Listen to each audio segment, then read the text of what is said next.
Welcome, everybody, to episode number 2 of Bangers and Munch, the weekly LPL preview show. And this week I'm going to be talking about episode 4, week 4, in fact, is what I'm trying to say there. Thank you to this comment for suggesting the name. Great name. I appreciate that. Also, I'm going to keep this one a little bit lighter than I did last week. I kind of rambled a lot about some of the matchups and some of the teams. I'm going to keep it a little bit shorter and a little bit more like a bit of a preview and heads up on what games to watch this week. I might do some more video series that are a little bit more in depth about some of the matchups or about some of the teams. If you want me to go into depth on something, if there's a topic you want me to talk about, please do let me know in the comments, and I will try and facilitate that across the course of this next week. With all of that said, let's talk about the standings. They're on my right, as they were last week as well. Also, shout out to Minora. Got an editor, pretty great. First thing I want to talk about, WE. Still looking pretty. They managed to get a win today, 5-0 right now. This team, the big question mark, I think I said it in the last episode as well, was Shanks, right? This new mid laner coming in. Can he perform? Can he look good? Every single game I see from this guy, it feels like he's getting better. It feels like we're starting to see this hyped up player coming out of the LDL that people were talking about last year. He was technically on the roster for WE last year, and I think he played like maybe 4 games or something in total. He didn't play very much. We didn't get to see very much, even in the games that he did play. Teachemar was still the starter for the squad. I'm so excited for what is ahead for Shanks. It feels like he's finally starting to gel with the team and maybe get a little bit more confident in himself. They can play through the top side. Beisheng, he's got a playground now. He gets to do what he wants. He gets to influence the game how he wants to. And we saw today, him against Tarzan, he was, in my opinion, clearly the better jungler. LNG definitely have some stuff to work out. But also, Jomung and Missing, managing to win 2v2s in the lane phase as well. Fantastic stuff for all WE fans out there. Really, really exciting. EDG, same story as it was last week. Viper's an absolute monster. This whole squad, there is so much that you can say about this squad. I think the most interesting thing to talk about with EDG is how Flandre is kind of playing a slightly different style to what we've seen from him in the past, which is exciting because it feels like we get to see a bit more diversity from Flandre on this roster. I think the most exciting team for me right now, I'm trying to keep glancing down at how long I'm in the episode so I don't ramble too much. The most exciting team is FPX. This is a squad that, man, it feels like they found their mojo. This feels like 2019 FPX again. Like, we have Doumbé just roaming around the map. He's even bringing back his signature picks like the Rise. We saw the Kled mid. We've seen him playing Rumble. Like, I'm so excited to see Doumbé. Feels like he's really loving the game again when we see him play on the stage. We've got Tian, who, unfortunately, for personal reasons, has stepped off of the team for the time being. Has not retired or anything like that, but he's taken some time for himself, for his health. So Bo has stepped in. Now, Bo is an incredibly hyped up LDL jungler. This guy came from E-Star Youth. They finished 4th, if I'm not mistaken, last year. But it was him and Shun, IG's jungler, that were kind of the 2 junglers in the LDL that were really exciting. He's come into FPX. Game 1 looked a little shaky. Game number 2 looked much better. But this squad is playing around him quite nicely. He's able to play up towards the top side, play up towards Nuguri and help Nuguri. But a lot of the time he's been playing the opposite side of the map instead, focusing on these dragons and letting Nuguri just absorb pressure. Nuguri literally can't die to a gank as far as I can tell. In my mind, he is kind of clearly the best top laner in the league, which feels kind of insulting to the rest of the top laners. But Nuguri is just, he's in his own category at this point. This FPX is so exciting, so fast-paced. Like, any game that FPX is going to play, I want to watch it. Even if they're against, like, OMG and Thunder Talk, these bottom teams, like, this isn't a matter of strength of schedule for FPX. They are deserving every single one of these wins, and I am expecting them at least to make it, like, top 4 this year, unless something goes drastically wrong along the way, if they can maintain this form that they're in right now.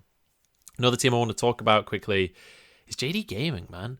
JD Gaming, I don't know what is going on. They did not have a significant loss in the offseason.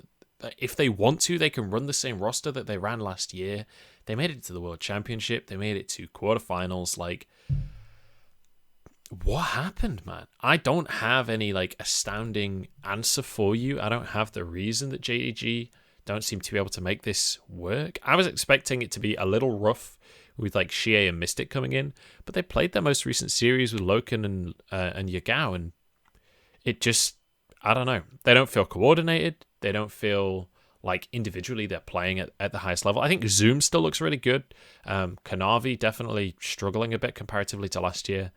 JD Gaming, I don't know what to say about it other than I'm disappointed and I'm hoping for more. This is a team that went, they had 10 finals games across 2020. In both spring and summer, it was them and Top Esports going to 5 games in both finals. Each of them took one of those finals. Give me that squad back. I miss them, is what I'm trying to say.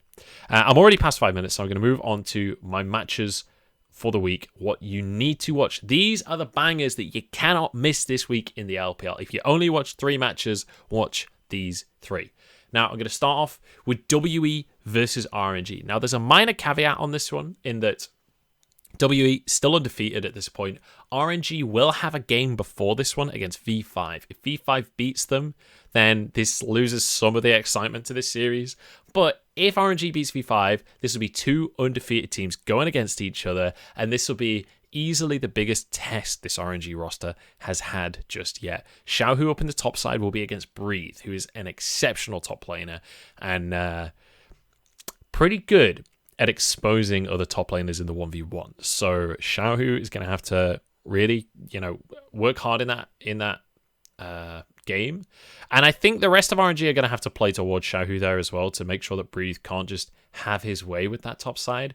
But then that opens up a potential weakness on the bottom side of the map where we have Gala and Ming up against Jomung and Missing. That's a 2v2 I want to watch right now. Like, give me that 2v2. And I think that the junglers may well play towards top sides instead, specifically because of Xiaohu versus Breathe. So we could well see actual 2v2 action. I'm excited for that series. The next series I want to highlight is IG versus FPX. Yes, IG have not looked that incredible so far this split. They've been inconsistent is the way I would describe it. However, this is, the 2 World Championship squads, the 2 World Championship orgs from the LPL going head-to-head.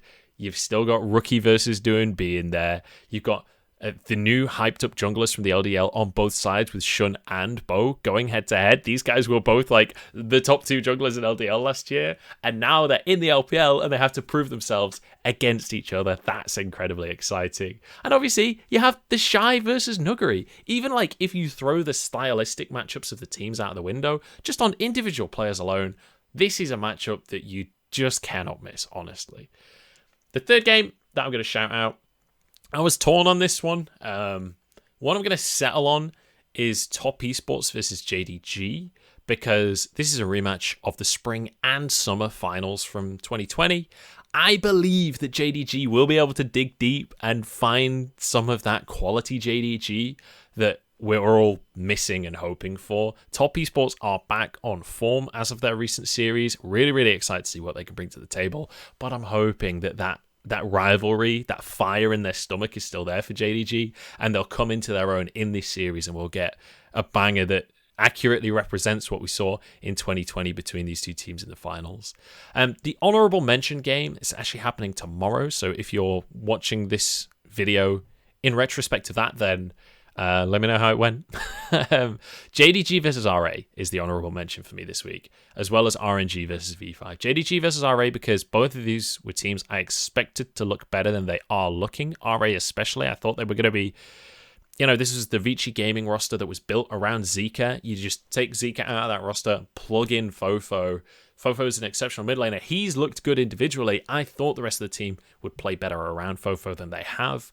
I'm hoping that they've been able to find some of that strength that I was expecting. Same story for JDG. I've talked about JDG more than any other team in this episode already, so I don't need to go into that. But again, this is an opportunity for both these teams that are both 1 and 2 right now in the standings to elevate themselves a little bit and give us reasons why we should be excited about them going into the future. With that said, I'm heading towards the 10-minute mark at this point. So the only thing I really have to add is thank you for watching. Give me a like, give me comments underneath. Let me know what kind of content you want. Let me know what you want me to talk about in these. I'm still figuring out the format a little bit for this show. So if you have any other thoughts on what you'd like me to talk about previewing next week, I'm more than happy to diversify this. I'm planning on doing some kind of content around the meta in the LPL, and I'm planning on maybe doing some content that's more specific to teams, but let me know what you guys want to see, and I will do my best in my free time to create that content for you guys. With that said, this has been Bangers and Munch, episode 2, and I'll see you guys in the LPL.